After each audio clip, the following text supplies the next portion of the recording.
Hello friends, मैं ज्ञानदीप कुमार एक बार फिर से आप सबों को अपना ही यूट्यूब चैनल सर्वोदय शिक्षण संस्थान में स्वागत करता हूं। आज आप लोगों के बीच रिफ्लेक्शन ऑफ लाइट की अगली कड़ी लेकर आया हूं, जिसमें आप लोगों को बहुत ही इम्पोर्टेंट क्वेश्चन गोलीय दर्पण में वक्रता, त्रिज्या और फोकस दूरी के बीच क्या संबंध होता है उसको जानेंगे। तो आइए स्टार्ट करते हैं पार्ट 8 का वीडियो। फोकस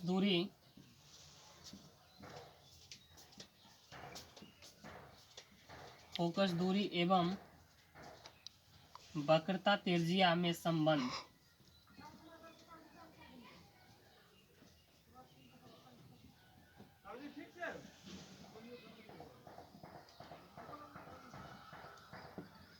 या इस क्वेश्चन को एक दूसरे तरीके से भी पूछा जा सकता है। इसका जो संबंध होता है वो होता है फोकस दूरी जो होता है वो वक्रता त्रिज्या की आधी होती है, यानी F बराबर R/2 होता है। तो इस टाइप से भी क्वेश्चन पूछ सकता है कि प्रूव डैट F बराबर R/2। इस टाइप से भी क्वेश्चन पूछ सकता है। तो आइए स्टार्ट करते हैं। इसके लिए सबसे पहले हम लोगों को एक दर्पण लेना होगा, या तो अवतल दर्पण या तो उत्तल दर्पण। तो पहला ए नंबर लेके हम लोग बनाते हैं अवतल दर्पण के लिए।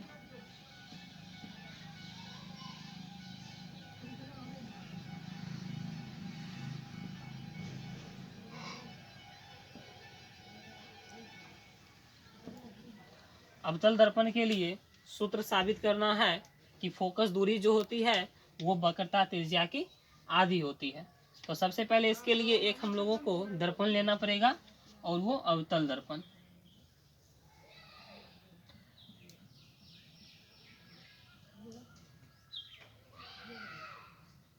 देखिए ये इसका प्रिंसिपल एक्सिस हो गया। पार्ट 6 के वीडियो में आपको सारा कुछ बताए हुए हैं। प्रिंसिपल एक्सिस क्या होता है, वक्रता त्रिज्या R क्या होता है, फोकस दूरी F क्या होता है। आप पार्ट 6 का वीडियो देख लीजिए तो आपको बहुत ज़्यादा समझ में आएगा यह वीडियो।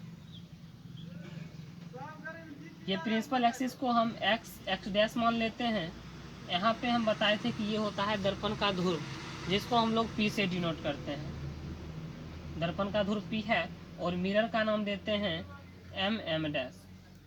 अब प्रधान अक्ष के पैरेलल OA कोई किरण इंसिडेंट होता है और रिफ्लेक्ट होने के बाद प्रधान अक्ष को F बिंदु पर काटता है। तो F क्या होता है, मुख्य फोकस। अब देखिए एक आप लोगों को बताए थे वक्रता केंद्र, सेंटर ऑफ कर्वेचर, यानी गोलीय दर्पण जिस गोले का भाग होता है उसी के केंद्र को बोलते हैं वक्रता केंद्र। मान लीजिए उसका केंद्र यहाँ है तो ये हो जाएगा वक्रता केंद्र, यानी C, सेंटर ऑफ कर्वेचर, जिसको कैपिटल C से डिनोट करते हैं। अब देखिए अब आते हैं, पहले जो जो माने हैं उसको लिख लेते हैं। यहाँ से लिखना होगा मान लिया क्या माने हैं, M डैश कोई अवतल दर्पण है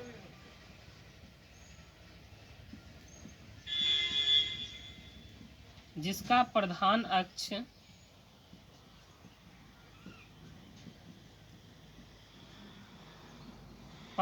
को क्या माने हैं, x डैश, जिसका प्रधान अक्ष x डैश है। दर्पण का ध्रुव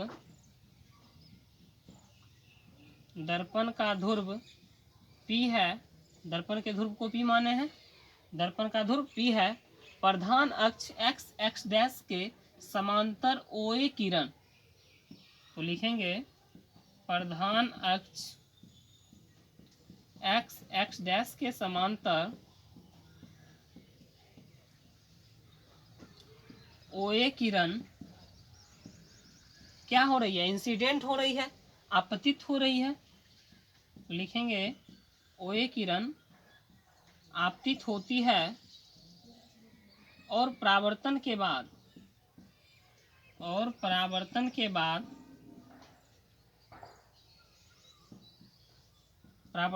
बाद प्रधान अक्ष को F बिंदु पर काटती है या फोकस होते हुए गुजर जाती है। दोनों चीज में से कुछ भी लिख सकते हैं। और परावर्तन के बाद एफ होते हुए मुख्य फोकस होते हुए गुजर जाती है।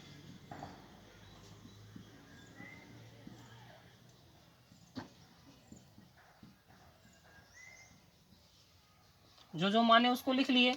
अब यहाँ से हम लोग एक रचना करते हैं। रचना क्या करेंगे कि पॉइंट ए जो है, ए से हम प्रधान अक्ष पर लंब डाल देते हैं और इसका नाम दे देते हैं एल दे दिया, मान लीजिए, कुछ भी दे सकते हैं, हमने यहाँ पे एल दे दिया। तो बनावट रचना में लिखेंगे कि एक्स एक्स डैश परपेंडिकुलर लंब डाला ए एल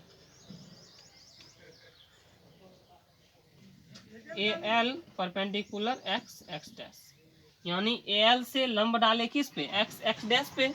तो लिखेंगे A L perpendicular to X dash. अब आगे चलते हैं, इसको वीडियो को पॉज करके इसको लिख लीजिए। अब आगे चलते हैं।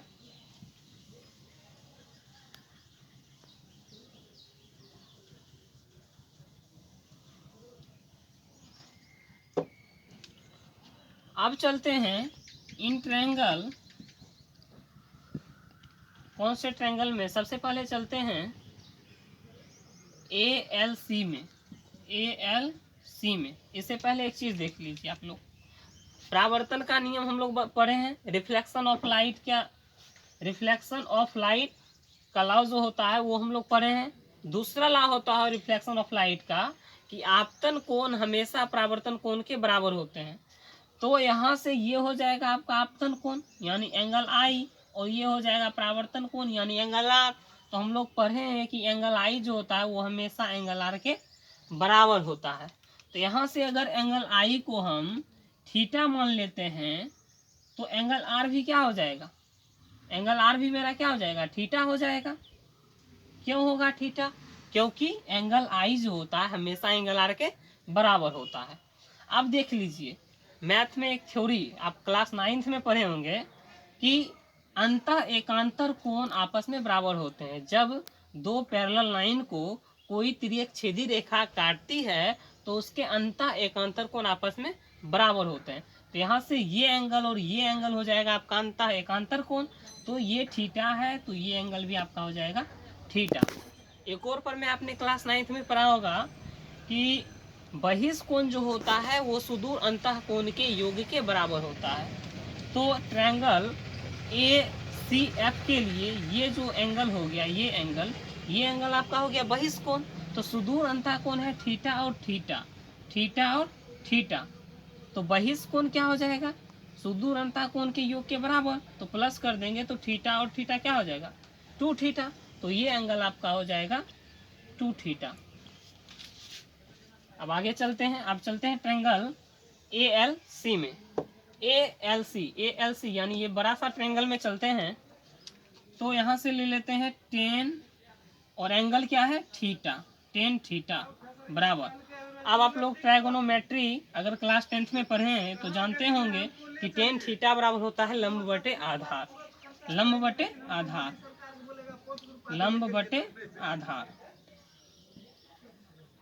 तो यहाँ से लंब कौन होता है, एंगल के सामने का जो साइड होता है उसी को क्या बोलते हैं, लंब। तो एंगल है यहाँ थीटा, तो थीटा के सामने का साइड क्या है, ए एल। तो ए एल हो जाएगा लंब। और 90 डिग्री के सामने जो होता है उसको हम लोग बोलते हैं कर्ण, हाइपोटेनियस। तो कर्ण हो जाएगा ए सी। लेकिन यहाँ पे कर्ण का कोई काम नहीं, आधार का काम है। तो जो बच गया सी एल वही हो जाएगा आपका आधार। तो यहाँ से लंब हो गया आपका ए एल और आधार क्या हो गया सी एल। तो यहाँ से निकाल लिए 10 थीटा बराबर ए एल बटे सी एल। अब देखिए 10 जो होता है इसका जो वैल्यू होता है बहुत ही छोटा होता है, इसलिए हम लोग 10 को नेगलेक्ट भी कर सकते हैं। तो डायरेक्ट हम यहाँ से लिखेंगे थीटा बराबर ए एल बटे एल सी और इसको मान लेंगे इक्वेशन फर्स्ट। क्या मान लेंगे, इक्वेशन फर्स्ट। अब फिर चलते हैं इन ट्रायंगल, अब चलते हैं ट्रायंगल छोटा वाला ए एल एफ में। In triangle A L F अब ALF में एंगल क्या है 2 थीटा, तो यहाँ से लेंगे tan 2 थीटा। केस तो tan ही का है, तो फॉर्मूला तो वही होगा लंब बटे आधार। तो लंब क्या हो जाएगा इसके लिए 2 थीटा के सामने का जो साइड है वो AL है, तो लंब हो जाएगा आपका AL बटे, अब कर्ण हो जाएगा AF, लेकिन यहाँ से आधार क्या होगा LF, LF हो जाएगा आधार। अब यहाँ से फिर हम लोग tan को नेगलेक्ट कर सकते हैं, तो यहाँ से सिर्फ लिखेंगे 2 थीटा बराबर AL बटे LF। अब देखिए 2 थीटा, अब थीटा के बदले हम लोग इक्वेशन फर्स्ट से AL बटे LC लिख सकते हैं, बिल्कुल लिख सकते हैं। तो यहाँ से लिखेंगे 2 गुने, अब थीटा के बदले AL बटे LC बराबर AL बटे LF।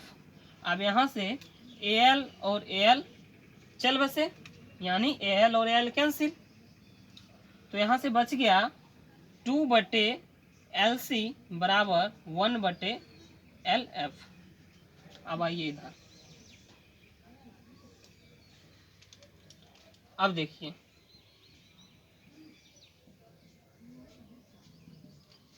अब देखिए 2 बटे, अब LC है यहाँ पे, L जो है वो P के बहुत ही क्या है करीब है, यानी L के बदले हम P भी लिख सकते हैं।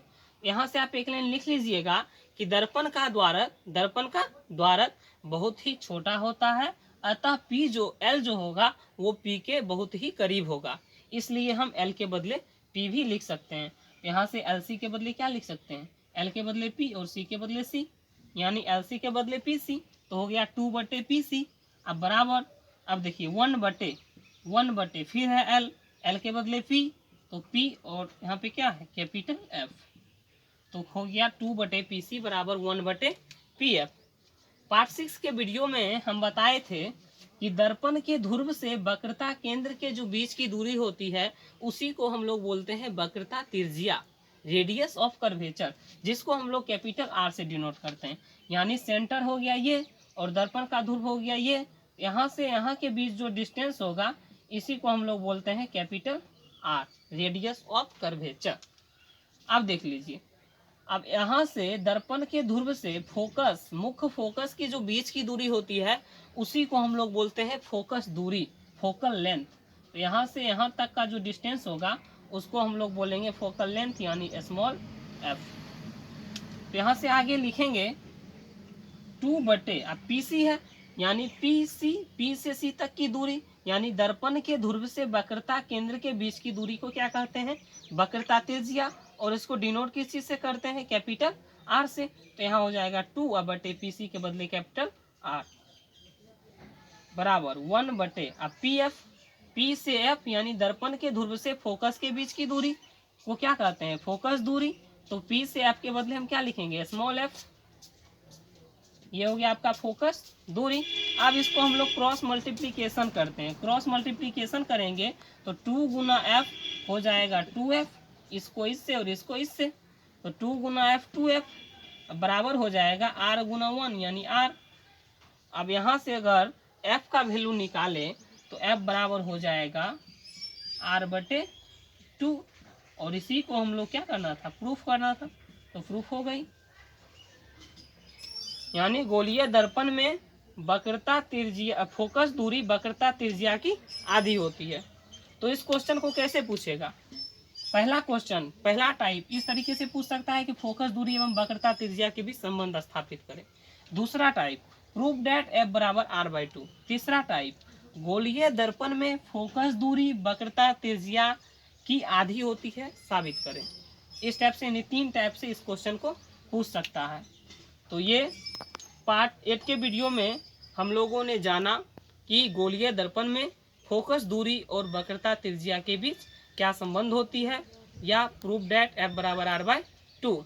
तो अब लोग नेक्स्ट वीडियो में हम लोग पढ़ेंगे इसी से संबंधित, ये हम लोग पढ़े अवतल दर्पण के लिए। अब आप लोग को एक होमवर्क देते हैं कि आप लोग इसको सिद्ध कीजिएगा उत्तल दर्पण के लिए, उत्तल दर्पण के लिए।